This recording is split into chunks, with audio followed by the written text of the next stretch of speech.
तो आज के इस वीडियो में हम पढ़ने वाले हैं इनफर्टिलिटी यानी कि बांध्यता, कि पुरुषों में क्यों बांध्यता हो जाती है, महिलाओं में बांध्यता आखिर क्यों हो जाती है। तो इन सबको हम डिटेल में समझेंगे। तो सबसे पहले हम समझेंगे कि इनफर्टिलिटी होता क्या है, ठीक। इसके बाद हम समझेंगे कि टाइप्स ऑफ इनफर्टिलिटी क्या होते हैं, कितने टाइप्स की इनफर्टिलिटी होती है यानी कि कितने प्रकार की बांध्यता होती है। इसके बाद हम पढ़ेंगे कि महिलाओं में बांध्यता क्यों हो जाती है, बांझपन का कारण क्या होता है, ठीक है। इसके अलावा हम पुरुषों में भी बांझपन के कारण को समझेंगे कि पुरुषों में किस कारण बाध्यता आ जाती है, किस कारण वो पिता नहीं बन पाते हैं। तो इन सबको हम डिटेल में समझेंगे।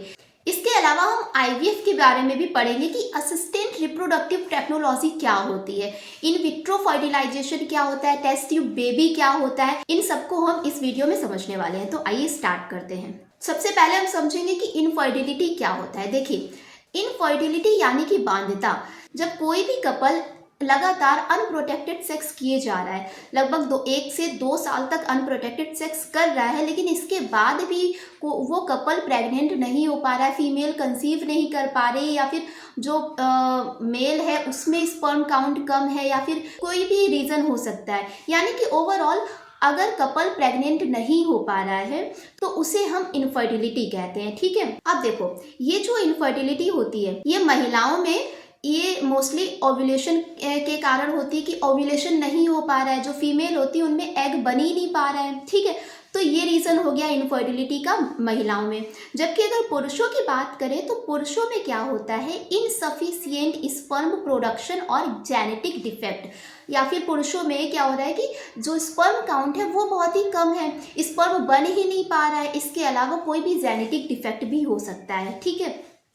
तो ये कुछ कारण होते हैं बांझपन के, तो इन्हें हम डिटेल में भी समझेंगे, ठीक। तो आइए आप समझते हैं टाइप्स ऑफ इनफर्टिलिटी कि बांझपन के कितने कारण हो सकते हैं। देखिए, इसके 2 कारण हैं। प्राइमरी इनफर्टिलिटी में क्या होता है कि जो महिला है वो एक बार भी प्रेग्नेंट नहीं हो पा रही है, मतलब वो प्रेग्नेंट हो ही नहीं पा रही है, ठीक है। तो ये होता है हमारा प्राइमरी इनफर्टिलिटी, ठीक। जबकि सेकेंडरी इनफर्टिलिटी में क्या होता है कि may be one after that never get pregnant, मतलब कि एक बार तो भाई बच्चा हो गया, ठीक है, एक बार बच्चा पैदा कर चुकी है, बट इसके बाद दोबारा कंसीव नहीं कर पा रही है, दोबारा प्रेगनेंसी नहीं हो पा रही है, ठीक है। तो ये सेकेंडरी इनफर्टिलिटी होता है। इसके अलावा देखो, प्रेगनेंसी तो हो रही है, गर्भधारण तो हो रहा है, लेकिन मिसकैरेज हो जा रहा है, बार बार मिसकैरेज हो जा रहा है, तो ये दूसरा टाइप है इनफर्टिलिटी का, ठीक है। तो आइए अब समझते हैं कि महिलाओं में आखिर इनफर्टिलिटी यानी कि बांझपन का क्या कारण होता है। देखिए, सबसे पहला कारण तो हो सकता है कि एज, ठीक है। अब अगर महिला की जो एज है ये या तो वो 35 प्लस हो गई है, ठीक है, 35 प्लस अगर एज हो गई है तो ऐसी इस एज में क्या होता है कि जो ओव्यूलेशन होता है वो कम होने लगता है, ठीक है। जो एग की प्रोडक्शन की जो एग का प्रोडक्शन होता है वो लो हो जाता है, ठीक है। तो ये कारण हो गया आपका एज से रिलेटेड। इसके अलावा अगर बहुत ही कम एज भी है, ठीक है, तो कम एज में भी क्या होता है, अगर बहुत ही कम एज का कोई भी कपल है तो उसमें क्या होता है, जो फीमेल है, फीमेल का जो यूट्रस है ना पूरी तरीके से डेवलप नहीं हो पाता है, कम एज में भी प्रेगनेंसी नहीं हो पाती, कई बार मिसकैरेज हो जाता है, या फिर जो यूट्रस है वो अच्छे से प्रिपेयर नहीं हो पाया है कंसीव करने के लिए, ठीक है। तो ये एज से रिलेटेड हो गया। इसके बाद है ओव्यूलेशन। हो सकता है कि फीमेल में एग का प्रोडक्शन ही नहीं हो रहा हो, ठीक है। अगर फीमेल में एग का प्रोडक्शन नहीं होगा, एग बनेगा ही नहीं, तो भी प्रेगनेंसी नहीं होगी। तो इस केस में जो फीमेल होगी वो इनफर्टाइल हो जाएगी, यानी कि उसमें बांझपन आ जाएगा, ठीक है। इसके बाद आ जाता है मेल इनफर्टिलिटी। हो सकता है कि फीमेल में ओव्यूलेशन तो हो रहा है, लेकिन जो फीमेल में स्पर्म पहुंच रहा है, स्पर्म की जो मोटेलिटी है वो बहुत ही कम हो, स्पर्म आगे बढ़ ही नहीं पा रहा है। जब स्पर्म आगे बढ़ेगा नहीं, एग से मिलेगा नहीं, तो फर्टिलाइजेशन नहीं होगा, फर्टिलाइजेशन नहीं होगा तो प्रेगनेंसी होगी ही नहीं, ठीक है। इसके अलावा एंडोमेट्रियोसिस भी कारण हो सकता है, या फिर blocked fallopian tube. Blocked fallopian tube में क्या होता है कि जो फैलोपियन ट्यूब होती है फीमेल की, ठीक है, तो डायग्राम में आप देख सकते हैं कि जो फीमेल की फैलोपियन ट्यूब है ये ब्लॉक हो गई पूरी तरीके से। अब देखो, जब फैलोपियन ट्यूब ब्लॉक हो जाएगी तो होगा क्या भाई, जो एग है वो फैलोपियन ट्यूब तक पहुंच ही नहीं पाएगा। जब फैलोपियन ट्यूब में पहुंचेगा नहीं और स्पर्म भी नहीं वहां पे पहुंच पाएगा तो फर्टिलाइजेशन ही नहीं होगा, फर्टिलाइजेशन नहीं होगा तो प्रेगनेंसी होगी ही नहीं, ठीक है, तो ये कारण हो सकता है इनफर्टिलिटी यानी कि बांझपन का। इसके अलावा कुछ अंडरलाइन मेडिकल प्रॉब्लम्स भी हो सकती है, कुछ जेनेटिक प्रॉब्लम्स भी हो सकती है, कुछ बाय बर्थ भी हो सकती है कि वो जो महिला है वो जन्म से ही उसमें कुछ डिफेक्ट हो जिसके कारण वो गर्भवती ना हो पा रही हो, ठीक है, वो माँ ना बन पा रही हो। तो ये कुछ कारण होते हैं महिलाओं में बांझपन के। तो अगर आपको वीडियो अच्छी लग रही है, सारी चीज़ें समझ में आ रही हैं, तो प्लीज़ चैनल को सब्सक्राइब कर लीजिए और वीडियो को लाइक कर दीजिए। तो आइए अब समझेंगे हम मेल इनफर्टिलिटी को कि जो पुरुष होते हैं, पुरुषों में बांझपन के क्या कारण हो सकते हैं। देखो, इनमें आ जाता है आपका क्रिप्टोरकिडिज्म, इरेक्टाइल डिस्फंक्शन, एब्सेंस और ब्लॉकेज ऑफ वासा डिफरेंशिया या फिर हाइड्रोसील, ठीक है, हाइड्रोसील। इसके बाद एल्कोहलिज्म। तो ये कुछ कारण होते हैं। तो देखिए, इन सबको हम डिटेल में समझेंगे कि क्रिप्टोरकिडिज्म क्या होता है। देखो, इसे मैंने बहुत ही अच्छे से डिटेल में मेल रिप्रोडक्टिव सिस्टम में समझाया था। अगर वो आपने नहीं देखा है तो नीचे डिस्क्रिप्शन बॉक्स में उसका लिंक दिया हुआ है, तो वहां से उसे आप देख सकते हैं। देखो, क्रिप्टोरकिडिज्म क्या होता है। क्रिप्टोरकिडिज्म में क्या हो जाता है कि जो पुरुष होते हैं, पुरुष में जो टेस्टिस होती है ना, वो टेस्टिस एब्डोमेन से स्क्रोटम में नहीं आ पाती है। अब अगर स्क्रोटम में नहीं आएगी टेस्टिस यानी कि जो वृषण है, ठीक है, वृषण अगर स्क्रोटम में नहीं आएगा तो फिर क्या है कि जो स्पर्म का प्रोडक्शन है वो हो ही नहीं पाएगा। मैंने आपको डिटेल से समझाया था कि जो स्पर्म होते हैं इनके प्रोडक्शन के लिए जो टेम्परेचर होता है वो चाहिए कितना, हमारी बॉडी से 2 से 3% कम होना चाहिए। अगर इतना टेम्परेचर है तो स्पर्म का फॉर्मेशन हो पाएगा। लेकिन क्रिप्टोरकिडिज्म में क्या हो जाता है कि जो टेस्टिस होती हैं वो एब्डोमेन में ही रह जाती हैं, वो एब्डोमेन से स्क्रोटम में आ ही नहीं पाती हैं। तो इस कारण क्या होता है, जो पुरुष होते हैं वो इनफर्टाइल हो जाते हैं यानी कि बांझपन उनमें आ जाता है, ठीक है। तो इसे हम बोलते हैं क्रिप्टोरकिडिज्म। अब देखिए, इस डायग्राम में आप देख सकते हैं कि ये जो टेस्टिस हैं ये इस स्क्रोटम में आ ही नहीं पाई, ये एब्डोमेन में ही है। तो इसको क्या है कि एक सर्जरी के द्वारा इसे स्क्रोटम में पहुंचा दिया जाता है और इस सर्जरी को हम बोलते हैं ऑर्कियोपैक्सी, ठीक है। ऑर्कियोपैक्सी सर्जरी जो होती है, इस सर्जरी के द्वारा जो टेस्टिस होती है उसको एब्डोमेन से स्क्रोटम में पहुंचा दिया जाता है। तो जिसके कारण क्या है कि टेम्परेचर लो हो जाता है और स्पर्म का फॉर्मेशन होने लगता है। तो ये होता है ऑर्कियोरिडिज्म। तो ये कारण भी हो सकता है पुरुषों में बांझपन का। इसके अलावा हो सकता है इरेक्टाइल डिस्फंक्शन।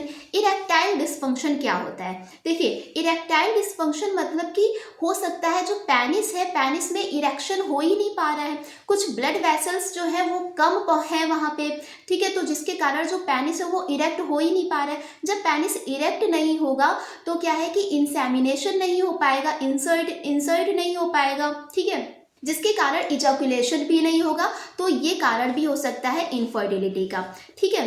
तो इस टाइप की भी इनफर्टिलिटी को बाई इंजेक्शन या फिर कोई भी केमिकल से ट्रीट किया जा सकता है, जिसके कारण जो पेनिस होता है वो इरेक्ट होना स्टार्ट कर देता है, ठीक है। तो ये हो गया। नेक्स्ट रीजन हो सकता है एब्सेंस और ब्लॉकेज ऑफ वासा डिफरेंशिया। पुरुषों में जो वासा डिफरेंशिया होती है वो या तो एब्सेंस हो टोटली या फिर उसमें कुछ ब्लॉकेज आ जाए, ठीक है। जैसे आप डायग्राम में देख सकते हैं कि जो वासा डिफरेंशिया है ये यहाँ पे या तो एब्सेंस हो या फिर ब्लॉकेज हो जाए, उसमें वो ब्लॉक हो जाए। तो इस रीजन में भी क्या होता है कि जो पुरुष होते हैं वो इनफर्टाइल हो जाते हैं। होता क्या है कि जो स्पर्म है, टेस्टिस में भाई स्पर्म का फॉर्मेशन तो हो रहा है, लेकिन अगर वासा डिफरेंशिया ब्लॉक है या फिर वासा डिफरेंशिया एब्सेंस है तो इस कंडीशन में जो टेस्टिस में स्पर्म बना वो वासा डिफरेंशिया में पहुंचेगा नहीं, वहां पहुंचेगा नहीं। तो जिसके कारण क्या है, स्पर्म जो है वो सीमेन से मिलेगा नहीं, ठीक है। तो इस कंडीशन में क्या होता है कि स्पर्म सीमेन में होगा ही नहीं, ठीक है। तो ये कारण भी इनफर्टिलिटी का हो सकता है, ठीक। और इसे हम बोलते हैं एजूस्पर्मिया, यानी कि जो स्पर्म है वो आगे प्रोसीड हो ही नहीं पा रहे, तो ऐसी कंडीशन को हम एजूस्पर्मिया बोलते हैं, ठीक। इसके बाद नेक्स्ट कारण हो सकता है हाइड्रोसील।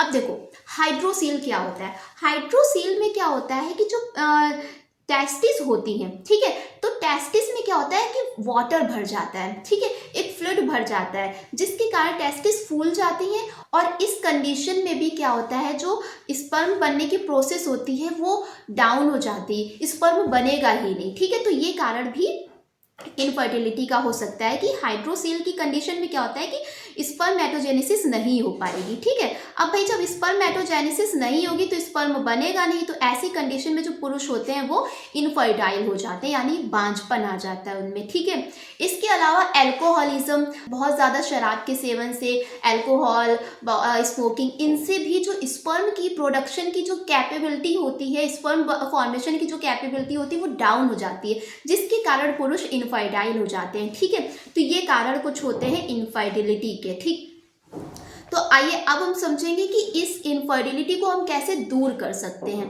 कि अगर इन कोई भी कपल है वो बच्चा पैदा नहीं कर पा रहा है, तो कुछ टेक्निक ऐसी होती है जिनके हेल्प से कोई भी लेडी प्रेग्नेंट हो सकती है, कोई भी लेडी जो है वो बच्चा पैदा कर सकती है। तो इन्हें भी हम डिटेल से समझते हैं। देखिए, इस टेक्निक को हम बोलते हैं आइड। आइड यानी कि असिस्टेड रिप्रोडक्टिव टेक्नोलॉजी। ठीक है, is a collection of medical manipulation methods to circumvent infertility, यानी कि इनफर्टिलिटी को दूर करके कोई भी जो कपल है वो बच्चा पैदा कर सके। तो उस टेक्निक को हम बोलते हैं आइड, यानी कि असिस्टेड रिप्रोडक्टिव टेक्नोलॉजी।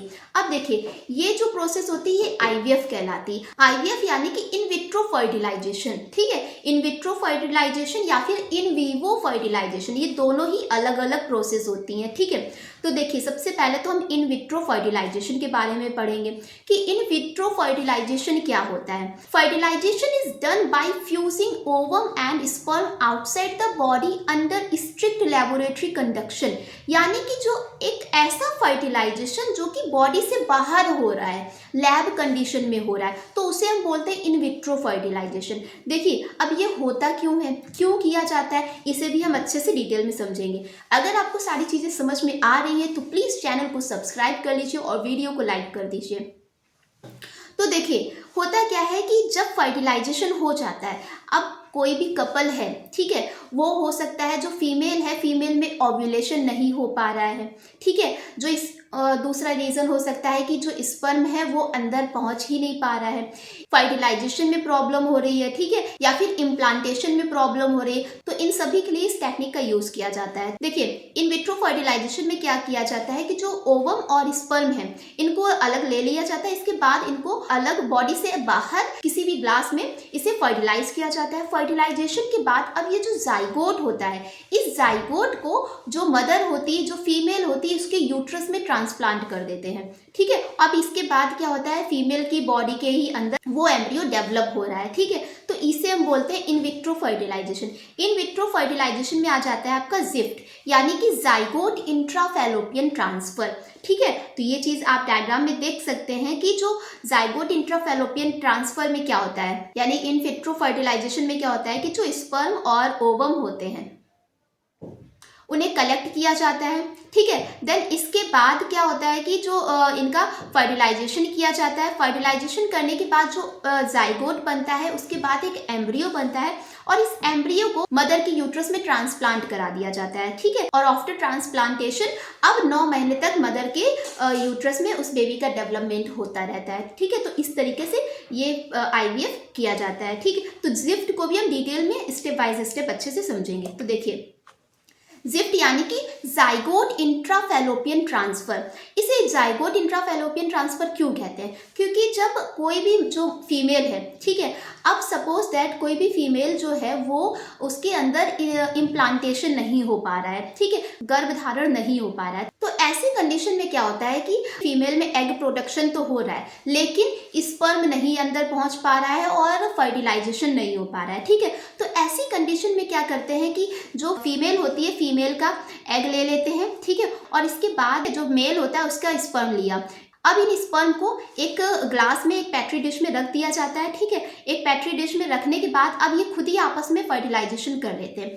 फर्टिलाइजेशन के बाद जब जाइगोट बनता है, अब इस जाइगोट को उस फीमेल के फैलोपियन ट्यूब में इंसर्ट कर दिया जाता है। क्योंकि जाइगोट को फीमेल के फैलोपियन ट्यूब में इंसर्ट किया जा रहा है, रखा जा रहा है, तो इसलिए इसको जाइगोट इंट्राफैलोपियन ट्रांसफर कहते हैं। आई थिंक अच्छे से समझ में आ गया होगा।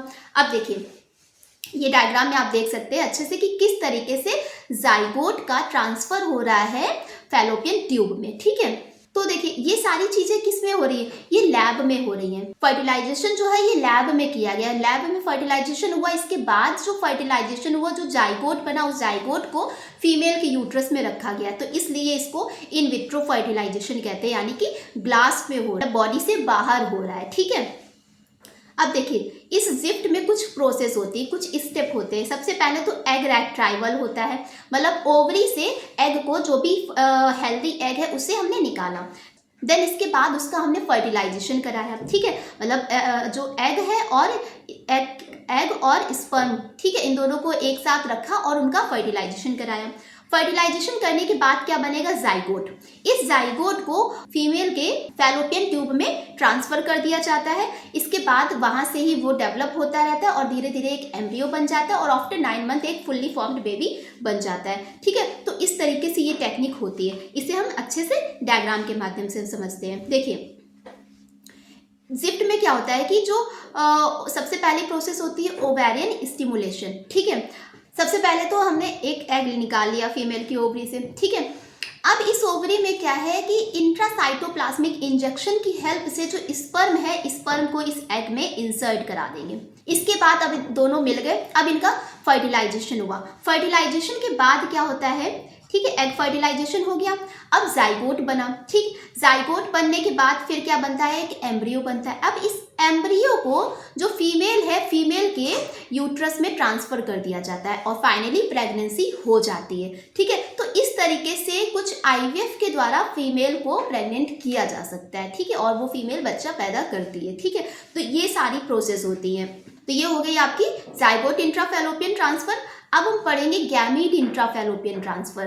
ठीक है, यानी कि शॉर्ट में जिसे बोलते हैं गिफ्ट। तो देखिए जो गिफ्ट प्रोसेस होती है इसमें क्या होता है, ये एक इन वीवो फर्टिलाइजेशन होता है। इन वीवो फर्टिलाइजेशन यानी कि बॉडी के ही अंदर प्रोसेस चल रहा है। ठीक है, इन विट्रो में क्या पढ़ा था कि बॉडी के बाहर प्रोसेस हो रही थी। ठीक है, जो फर्टिलाइजेशन था वो बॉडी के बाहर हुआ है, जबकि जो इन वीवो फर्टिलाइजेशन होता है ये बॉडी के अंदर ही फर्टिलाइजेशन होता है। ठीक है, तो इस प्रोसेस में क्या होता है, जो गैमीट होते हैं, ठीक है, गैमीट यानी कि स्पर्म और ओवा, इन दोनों को ही फैलोपियन ट्यूब में ट्रांसफर कर दिया जाता है। ठीक है, इंसेमिनेट कर दिया जाता है और जिसके कारण फिर उनका फर्टिलाइजेशन हो जाता है। अब देखो ये प्रोसेस क्यों की जाती है और कब की जाती है।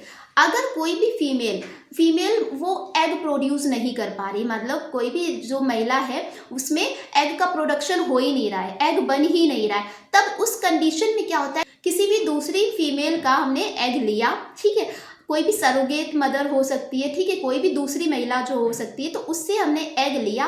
अब उस एग को उस फीमेल के फैलोपियन ट्यूब में इंसर्ट कर दिया। ठीक है, इसके बाद क्या होता है कि फिर उसका फर्टिलाइजेशन होगा और एक जाइगोट बन जाएगा। तो ये हो गया एक प्रोसेस। देखिए अब ये गिफ्ट प्रोसेस क्यों की जाती है, गैमीट ट्रांसफर क्यों किया जाता है। देखिए हो सकता है कि कोई भी फीमेल है, कोई भी महिला है, उसमें एग का प्रोडक्शन नहीं हो रहा है। ठीक है, एग बन ही नहीं रहा है, तो ऐसी कंडीशन में किसी भी सरोगेट मदर से एग लेके और उस फीमेल के फैलोपियन ट्यूब में इंसर्ट कर दिया जाता है। ठीक है, हो सकता है ओव्यूलेशन तो हो रहा है, एग तो बन रहा है, लेकिन एग बन रहा है लेकिन जो फिम्बरी लाइक स्ट्रक्चर होता है, मैंने आपको अच्छे से समझाया था, हो सकता है वो उस एग को कैप्चर ही ना कर पा रहा हो। जब एग को वो कैप्चर नहीं करेगा, ठीक है, तो फैलोपियन ट्यूब तक पहुंचेगा ही नहीं, फैलोपियन ट्यूब तक नहीं पहुंचेगा तो फर्टिलाइजेशन नहीं होगा, तो जाइगोट ही नहीं बनेगा। ठीक है, तो इसलिए गिफ्ट की जाती है। ठीक है, ये प्रोसेस की जाती है, मतलब गैमेट का ट्रांसफर किया जाता है।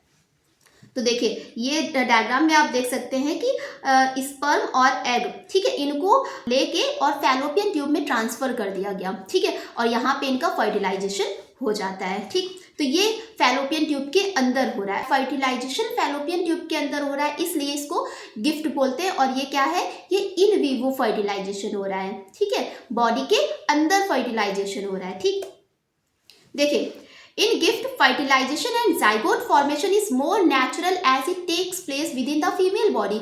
ये जो गिफ्ट होता है, ये जो प्रोसेस होती है, एक तरीके से थोड़ा नेचुरल ही कह सकते हैं, नेचुरल होती है, क्योंकि जो फर्टिलाइजेशन हो रहा है वो बॉडी के अंदर हो रहा है, फीमेल की फैलोपियन ट्यूब के अंदर हो रहा है। ठीक है, जबकि इन विट्रो में क्या था, हमने पढ़ा था कि फीमेल की बॉडी के बाहर हो रहा है, फर्टिलाइजेशन बॉडी के बाहर हो रहा है, ग्लास में हो रहा है, वो इन विट्रो फर्टिलाइजेशन था।